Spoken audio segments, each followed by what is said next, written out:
అప్పుల బాధలు వెంటాడుతున్నాయా? అయితే 6 JVR వారి జాతిరత్నాలు ధరించండి. హలో అండి, అందరికీ నమస్కారం. నేను మీ కట్టా కార్తీక్. క్యాన్సర్తో బాధపడుతున్న 12 ఏళ్ల బాలుడికి 12 లక్షల రూపాయల ఆర్థిక సహాయాన్ని సీఎంఆర్ఎఫ్ ద్వారా అందించారు ఆంధ్రప్రదేశ్ విద్యా ఐటీ శాఖ మంత్రి నారా లోకేష్. గత కొన్ని రోజుల క్రితం ఆయన అనంతపురం జిల్లాలో పర్యటించినప్పుడు అక్కడ ఒక కుటుంబం ఆయన్ని కలిసిందంట. వాళ్ళకున్నటువంటి పరిస్థితిని లోకేష్ గారు చెప్పి వేడుకుంది.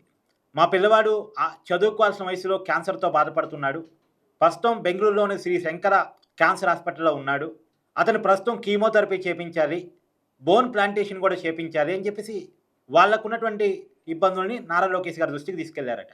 వెంటనే దాని గురించి ఆరా తీసినటువంటి నారా లోకేష్ గారు దానికి సంబంధించినటువంటి ఖర్చు అంతా కూడా ప్రభుత్వం భరిస్తుందని చెప్పేసి వాళ్ళకి హామీ ఇచ్చారట.